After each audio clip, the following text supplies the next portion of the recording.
have to share this recipe because everybody's going to love it. So I hope you love it too. So, see, Gail is on, Dorothy, Leanna, Olga, Laura. Good to see you, Elaine. So lots of interest in making some of these spicy lentils.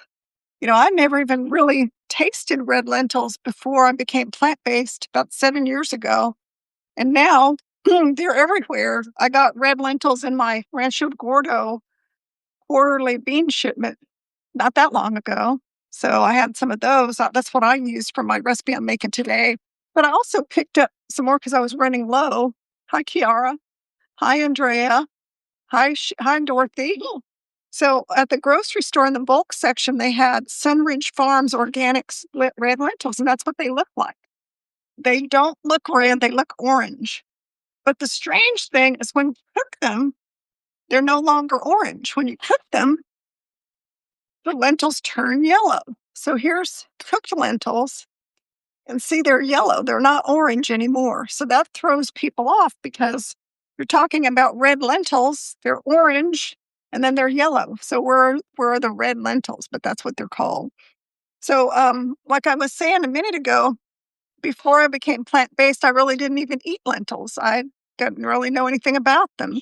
And I've learned about the lentils being plant-based, that they were popular, especially like red lentil soup, just, not spicy, just mild red lentil soup. So early on, I developed a red lentil recipe that was a red lentil soup. Oh, hey, honey.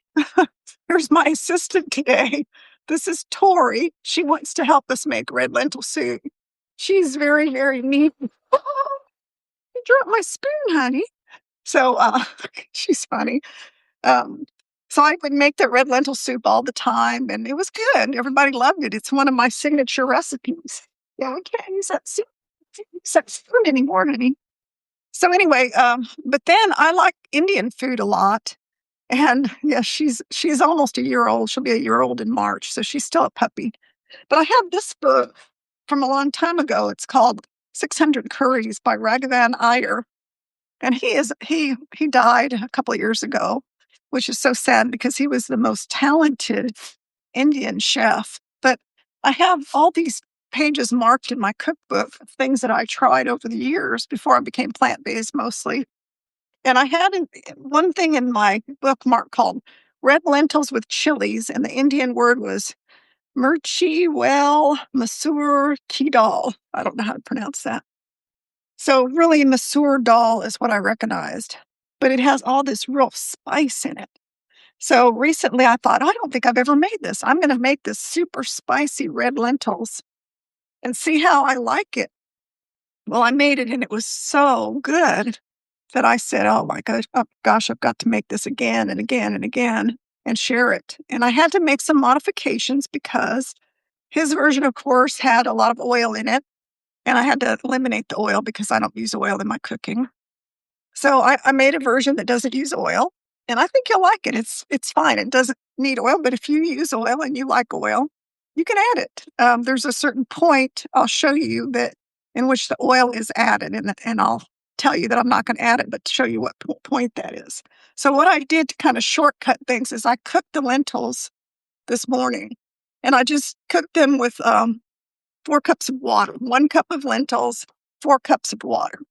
And the reason I did that is because I wanted this to go pretty quickly and I didn't want to be cooking the lentils and having to come back and turn and do a recorded video. So I thought if I do it this way, the lentils are already cooked and I can just share the other part that we're doing. So I'm going to let the lentils warm up while we do the other part, which involves adding some things to the lentils. So one thing I want to tell you, though, is when you're cooking the actual lentils, first of all, you have to rinse them. So, they look clean, they look fine in the bag. But when you put your cup of lentils in the saucepan, rinse them several times until the water's clear because you don't want dirty water in your food, okay? So rinse them until it looks pretty clear. And then drain out all the water and add 4 cups of water, bring it to a boil, and I simmered these for about 15 minutes. So in 15 minutes, red lentils get really tender. So they're all ready to go. We're going to add some things to them. And then we're going to add some other things to them. So the stuff we're adding at the beginning, let me go ahead and over here where you can see it. And as you're cooking the lentils, one thing you need to be aware of is some scum will rise to the top. It looks like this. And when you see that kind of foam, you have to scrape it off, just like use I have my spoon that the dog knocked off my counter, but some kind of spoon and just skim it off the top because you don't want to mix that in. It's not very appetizing. So skim off the foam that rises to the top. And then the other thing that I didn't do because I was waiting to do this with you is I did not add a couple of things that you would normally add when the lentils are cooking. For example, I was supposed to add garlic, ginger, and turmeric, and I did not add that. So I'm going to add that now. So let me get started. So this recipe has the lentils, and then it has some spices, but it also has some fresh things like red onion. And then we're going to add that later. Some serrano chilies. Look at these. I didn't grow these. Oops. I want that phone to be on the heat over there. I did not grow these. These are from the grocery store, but they were too big. Serrano chilies are usually kind of small. So I may just put one in because I don't want to make it so hot nobody can eat it. I have 2 garlic cloves already peeled, some ginger, salt, turmeric, cilantro. I've got it in the jar. Just bought it this morning at the grocery store. I'm going to put some red chili flakes in it. And I'm going to add this too right now. I have a really nice organic tomato, part of one that I used recently. And some recipes call for tomato in the red lentil soup. So I'm going to go ahead and add that just because I'm not going to use it for anything else. So I might as well make use of it. So I'm going to peel a little bit of my ginger, and I need a tablespoon of fresh ginger grated on a microplane grater. Now in Ragavon's recipe, he talks about using ginger paste and garlic paste because his whole cookbook is based off of his instructions in the beginning, which are to make ahead some garlic and ginger paste and keep it around, but I didn't do that. So my substitute is just some grated ginger and it works fine. So that was another modification I made to his recipe is I don't have any ginger and garlic paste around. So I had my little fine microplane grater, and I'm going to do a tablespoon of ginger. And this, excuse me, this should have been added when it was cooking, but I wanted to show you how I prepared it. So I'm adding it now. And you really have to grate for a while to get a tablespoon of ginger. It doesn't happen fast.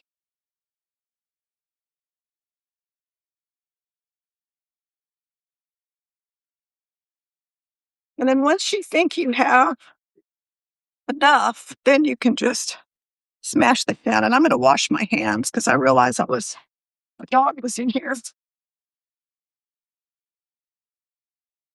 Even though she's very clean. She's very clean. We give her showers all the time. Okay, so the this a tablespoon? Let's see. It looks like it.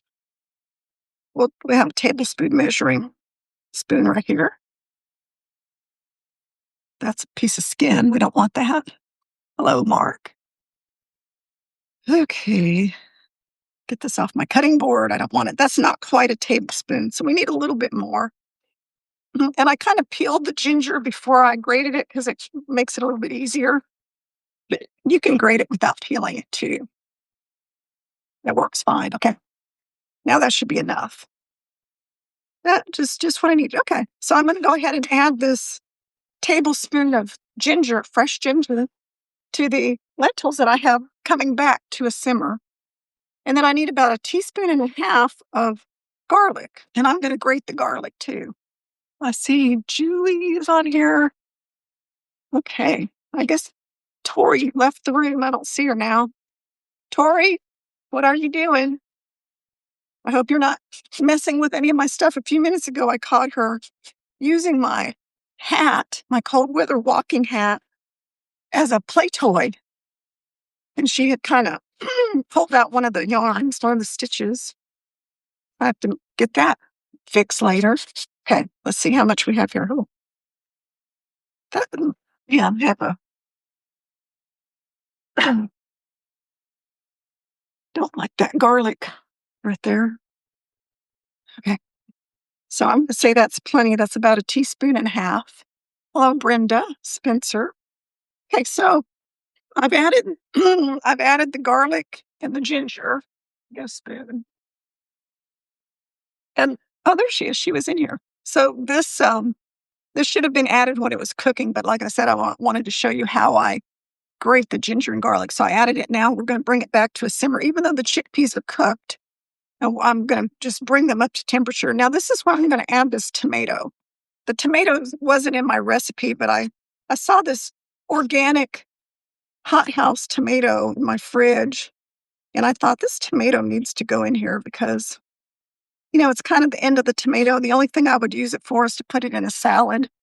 So why not put it in here? Because I have other lentil soup recipes that have tomatoes, and so does Raghavan. In fact, I think his next lentil recipe has tomatoes. So I'm going to go ahead and put these in there. They'll just cook down and they'll just add some more depth of flavor. So I'm just kind of chopping them. And then I'm going to add them to this simmering soup. And they're going to cook down, and you won't even notice them once they're cooked down. And then the other thing we're going to add right now is the turmeric. Oh, it looks so good. You can see it here. It's just starting to have the scent of the garlic and ginger, especially the ginger smells really good. All right, then the turmeric, and turmeric is one of those things that in Dr. Greger's How Not to Die, we have a requirement to have turmeric every day. I'm going to put 1/4 of a teaspoon. This is an eighth measure, so I'm going to put 2 of those. And this just gives it a really nice little hint of turmeric and beautiful color as well. It's also going to color my spoon here, but that I don't care. All right, so I'm going to get that turmeric mixed in here really well. And then I'm just going to let this kind of bubble away on the back burner while we cook the other part of this. So then to recap, normally I wanted to show you how I did this part, but normally I would wash 1 cup of red lentils really well. And then once it's washed, put in 4 cups of clear water, bring it to a boil. And while that's going on, add a tablespoon of freshly grated ginger, a teaspoon and a half of garlic, 1/4 of a teaspoon of turmeric.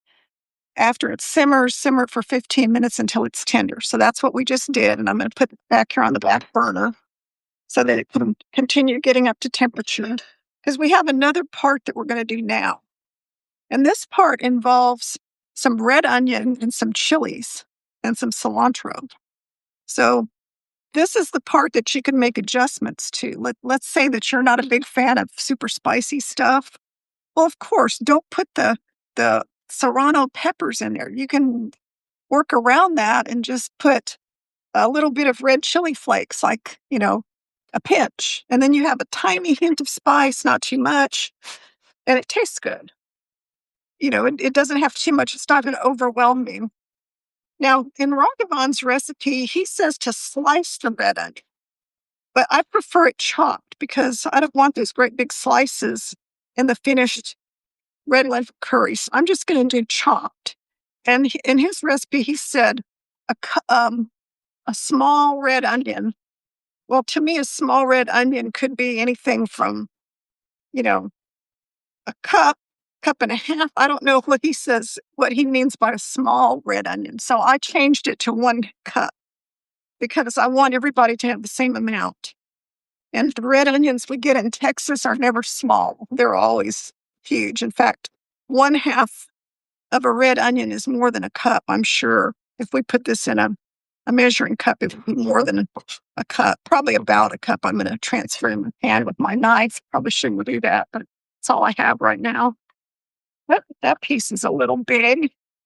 Bad knife skills here. Okay. So I'm going to get this in the pan. Oh, I meant to toast up some cumin. Forgot that. I'm going to go ahead and put cumin in first. I'm going to put those over to the side and get the cumin in here. Where did I put it? No, I brought it in here. So we'll just get some more. We need a teaspoon of cumin seeds. I didn't see them. That's why I didn't get them in here. Probably left them in the other room. So we have a half teaspoon. We're going to put 2 of these in here. We just need to toast them up. So in the original recipe, he toasts the spices in a couple of tablespoons of oil because that's traditional. And so in the original recipe, he says add the cumin seeds and cook until they smell nutty 5 to 10 seconds, which is why I don't mind putting them right here next to the onion because it's only a short period of time. So even though we're not using oil, do you think that we can still get the same effect from the dry pan and have these cumin seeds get, fragrant and, let's see, sprouting? I am sprouting. We're talking about my sprouts. They're back here. You can see them. So if you sprout, you can see my sprouting jar back here. But I found that even, 10 seconds in a dry pan, I can smell the cumin seeds, and I don't really need that oil. To me, it didn't make a big difference. Now, people that are used to having the oil in their food, of course, maybe they notice it. So now I'm mixing that with the onions. So I'm sure people that are actively eating a lot of oil in their diet might find that without the oil, it's not what they want it to be. And they may say, oh, no, you really need the oil in there. And if that's you, if you use oil, that's fine, use it. I just don't cook with oil. I don't find that I need it anymore. I'm used to not having it. So I don't have it. And it's not a big deal to me. And so then here's my serrano pepper. Since these are so big, I'm just going to use 1. In my recipe, it says 2. What happened to that pepper? Oh, it went away. It's on the floor, so I'm going to use this one. So, and I'm going to use the seeds and all. And I'm going to slice it and then I'm going to chop it.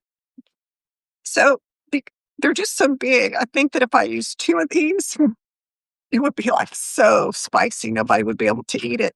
Even me, even though I like it really spicy. I have to be a little bit cautious. Hey, girl, did you come back to see me? Don't eat that pepper. Here, let me get that. No peppers for dogs. Excuse me, I got to get the pepper off the grill. You're so silly. It would not be good if she ate the serrano chili. I don't think she would, but puppies, you can never tell. Okay, and then stir this around because you don't want the cumin seeds to burn. They're not going to, but burnt spices are not good. I liked watching you cook live. Oh, thank you. Like watching me drop things. My videos go to YouTube. They automatically go to YouTube and they're not edited. So I'm getting comments on YouTube of people saying, negative things to me. Like, I don't know. They're like, why did you do this? And why did you do that? And I just don't even answer. I just figure, I'm doing the best I can. Don't watch me if you think I'm making mistakes because I've never claimed to be an iron chef or something. I'm a chef who cooks at home. And that's different than cooking in a public restaurant or something. These are things that my family eat and they like them just fine. And I like them just fine. So I make no apologies for my food. It tastes fine to us. Okay, so now I have the red onion, the cumin seeds, and the cilantro. The serrano chili. Cilantro comes a little bit later. And in the instructions, it says to cook the onions until they're light brown around the edges, 3 to 5 minutes. Okay, so we really need to cook it a little bit longer. And since it doesn't have any oil, one thing I can do to make sure that it doesn't get too brown on the bottom is I can add a little bit of water. Also, at this point, the lentils are nice and hot. You can see the steam rising. So they're at a perfect point. The tomatoes are cooking down, which is what I wanted. So we'll have that little sweetness from the tomatoes, a little extra flavor, but you don't have to add the tomatoes if that's not something you have handy. Okay, let me get some water in a container for water. I'll use my ladle. How would that be? Comes in handy. It's just like the equivalent of a tablespoon of water, maybe two. And that's to just make sure that the onions and the pepper cook down. They're not just raw, because I don't want to add something raw to the lentils. That wouldn't be very appetizing to throw in a bunch of raw, not cooked vegetables. So by cooking them for 3 to 5 minutes, it makes them softened and it just makes them more palatable. So we're going to add that to the red lentils that are already simmering. And then, oh, this smells so good. We can stir in a little salt. Huh? I can just feel that pepper. If you have any questions, let me know. We can add a little bit of salt. Like I think I like half a teaspoon of kosher salt. It gives it just enough, but not too much. Of course, remember, you can always omit salt if you don't want to put salt in your food. And it tastes good without it, too. This onion mixture with all the hot peppers, this puts it over the top in flavor. It really does. You'd be amazed at how good this makes the red lentils taste. And, this is Raghavan Iyer's recipe. This is not my recipe. I just omitted the vegetable oil, basically. And I chopped up the onions. That was the only real change I made. So if you think that it's not authentic enough or you don't like it, then blame him, not me, because I'm far from being an experienced Indian cook. I don't really know that much about this cuisine, although I have cooked it. It's just not my native cuisine. I'm more likely to make Japanese food because I grew up with a Japanese mother. Okay, so now I'm going to wipe my cutting board off. I'm going to get my cilantro ready while these onions are still softening up a little bit. I can tell they need maybe a couple more minutes before I want to add them to my red lentils. So like I said before, I have some cilantro. And the way I keep it is in a glass like this in the refrigerator. And I've already used a bunch of it today because I had another recipe I made earlier.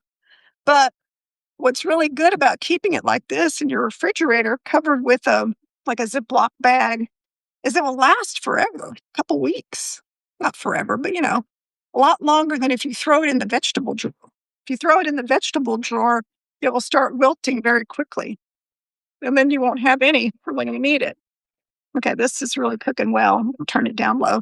Okay, so let me chop up my cilantro. I have some cilantro that I already washed and dried. So that's another thing. Be sure and dry the cilantro really well with a paper towel after you wash it. Because if you don't, you won't be able to cut it. It'll just be real wet and slimy, and then you can't do anything with it. So be sure and your cilantro and dry it, and then it's nice and fluffy and you can cut it up so you can chop it, which, is important to me. Okay, so I've got my 2 tablespoons of cilantro ready. I'm going to bring my lentils back to this burner, turn the other one off. So now I have my pot of red lentils with the garlic, ginger, turmeric, and tomato. It's been bubbling away. The lentils are cooked. Now I'm going to add this onion mixture, and this is what he says to do in his recipe.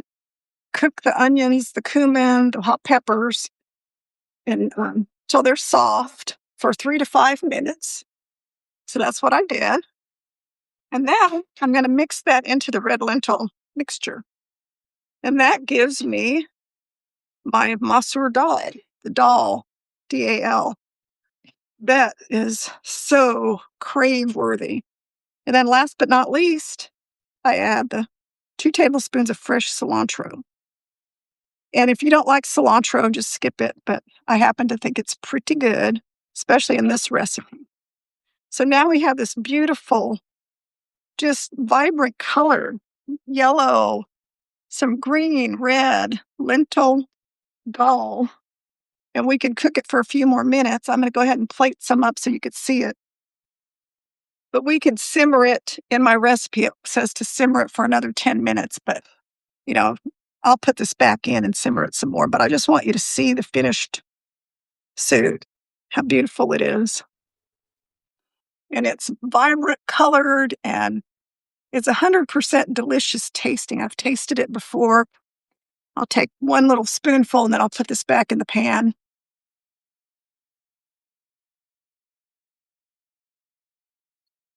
Mm. It's just so good. I can really taste that ginger. Is it spicy?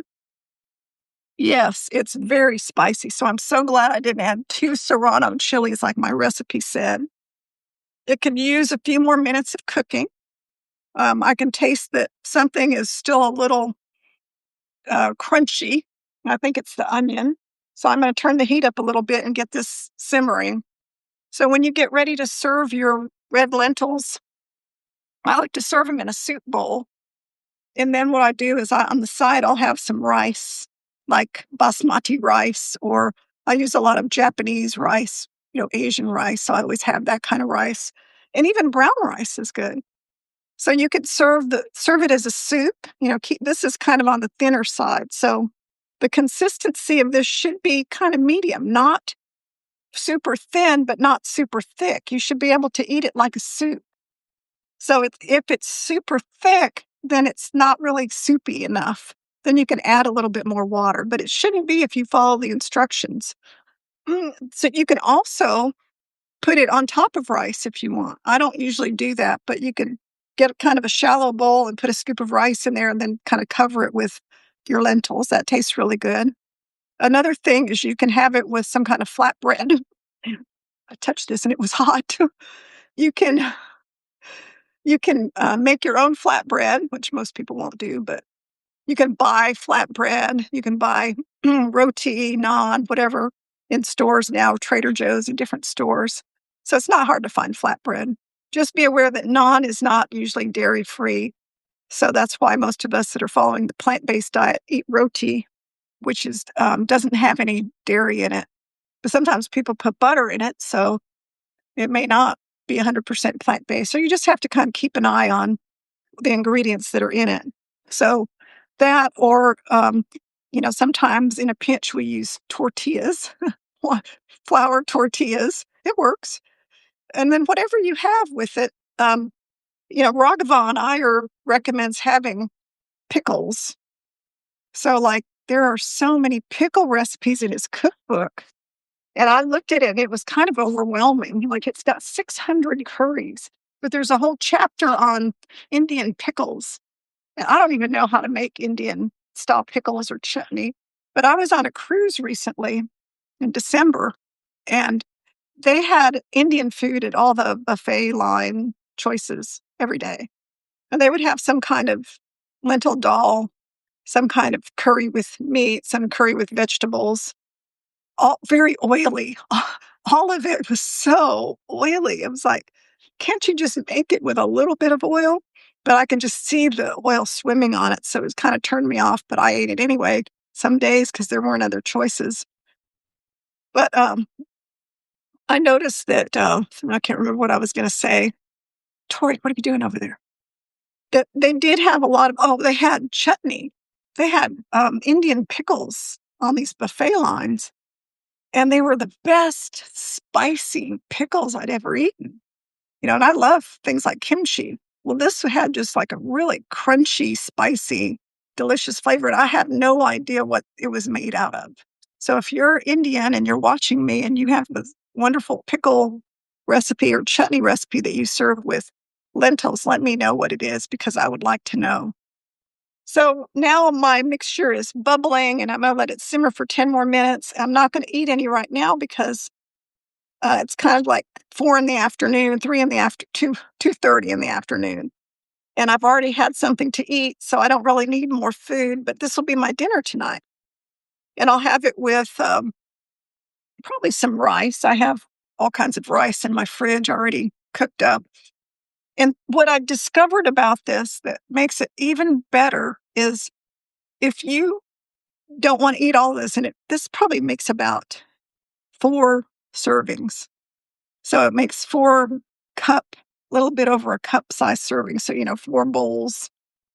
And if you can't eat it all within the next 3 days, because you might get tired of it, eat it today, eat it tomorrow, but then the next day you're like, I don't want that again.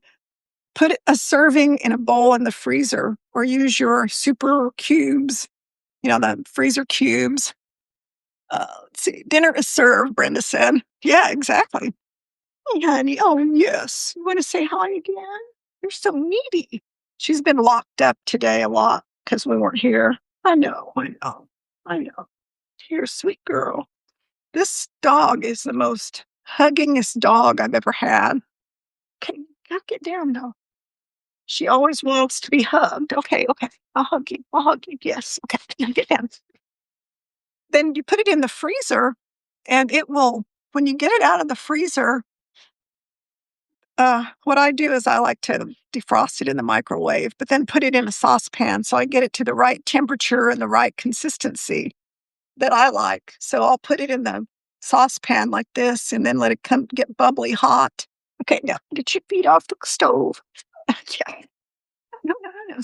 So then what I noticed though is it tasted so good that I was kind of shocked because I made it. No, no, get down. That's enough. I made it like I think a couple of weeks ago. So I kind of forgotten about it and I was looking for something to eat. And I opened up the freezer and I saw a little bowl and it said dal. And I said, oh, I forgot I had that. So I got it all. And this was on one of those really cold, icy days where it was freezing cold outside. And that sounded really appetizing. So I took it out and I heated it up, put it in my bowl. And I was like, you know, taking some spoonfuls of it. And I thought, this is so good. This is better than it was when I made it. It like amplified the flavors while it was frozen. So that made me even a bigger fan of it, that it tasted good after it had been in the freezer for a couple weeks. So I hope you make this. And it's, going to simmer away for a few more minutes, but we could have eaten it already. It still tasted fine.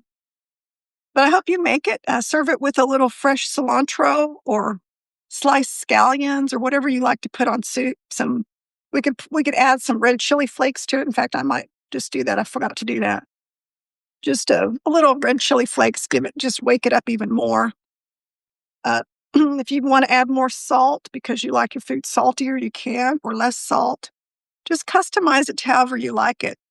But no matter what, I hope you make this and tell me how you liked it because to me, it's one of the best things that I make. And my friends and the people that follow me, most people make my red lentil soup, my traditional red lentil soup, and they love it. And this is very similar, but it's got a big spice kick and it's got a big ginger kick. So if you don't like that aggressive a spice, you can kind of search for my traditional red lentil soup and I'm sure you'll find it. And if you want me to do the traditional red lentil soup, I can do that one too. Maybe not right away, but I'll wait till a little time passes and then I'll make the traditional red lentil soup because that's a classic and people want to have that recipe. I'll make it, but I'll make a mild version. Yeah, and Andrea, you can do that. Just don't put the giant serrano chili in. Just leave that out, and put a pinch of red chili flakes, maybe if you want to, and you'll still end up with that ginger, garlic, turmeric, cilantro. It will just have so many flavors, and there are other recipes out there that have other flavorings too, other Indian spices, garam masala, and I can't even remember the names of them. And I saw those recipes in the past and I thought, well, that's so complicated. I don't have any of those spices. So I love on Raghavan Iyer, I love the fact that his was so simple. Ginger, garlic, and turmeric. We all have that. Most of us do, and a little salt. So it's simple. It doesn't take long. And if I were to make this again, I think I would double the recipe because I love it so much that I would like to have 4 or 5 of these in my freezer at all times so that on those nights when I don't really feel like cooking anything, especially in the winter, that I could just take one of these and warm it up and have a delicious meal. And my husband likes it too. So anything he likes disappears a lot faster. So the fact that he loves it, and I know I need more. So don't be afraid to double the recipe. What I'll do is when this video is finished and it takes a while for it to get uploaded to Substack, then I go back in and I edit it and I add the PDF recipe for the lentils. So you'll see it on the same video. It'll be at the bottom with a link to the PDF file so it's easy to download. So that'll be later on today once it gets uploaded to Substack. So keep an eye out for it.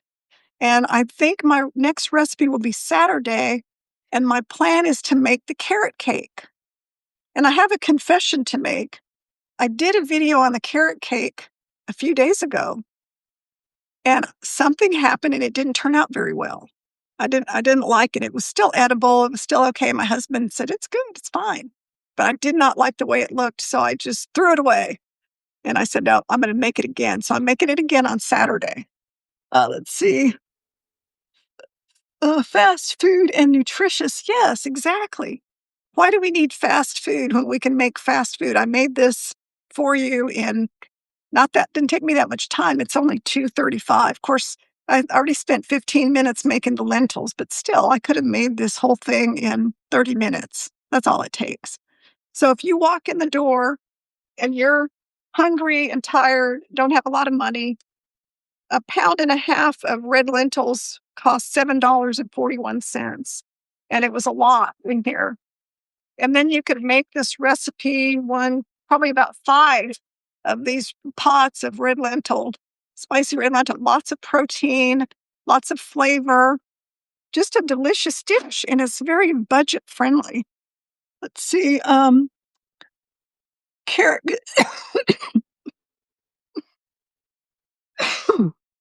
Oh my goodness, I got a whiff of the peppers. Carrot cake is my absolute favorite. I like it better than chocolate. Yeah, it really is good. So I'm gonna make it again on Saturday, but I'm gonna make it live. So I figured out a way I can make it live and I already have some made. So I'll have 2 layers and then I'll have one to show you after I've done the other one, and then I'll have 2 at the end and I'll freeze one. I know it's complicated, but I figured out a way to do it so I could do it live. I like doing live things better than recorded. It's just better. Okay, so I'm getting off, and like I said, it is ready now, and it hasn't even gotten thicker. It stayed about the same, but I can tell that the vegetables cook down more. So make this as soon as possible. Let me know how you liked it, and stick with me for other videos. The fumes. Share my videos if you like my videos. Restack them on Substack, which means it's a way to take my video and share it with other people. So you can restack it. You can create a link and post it to your social media and help me get the word out that I'm doing all these live videos because a lot of people don't know. And I really love doing live videos and talking to you and sharing what I cook on a daily basis, not something that I'm doing that stage that I'm doing to get people to watch me. I don't do that anymore. I didn't ever really do it. But, I like just cooking things that I really eat on a regular basis and sharing them with you. Just because I'm going to cook it anyway, I might as well cook it with you so you could see how it's made. And then you can enjoy these healthy, delicious plant-based dishes. So if you like that, keep watching me and share what I do with other people so that they'll also watch me. I really appreciate it. Thanks, everybody. See you soon, hopefully on Saturday. Bye-bye.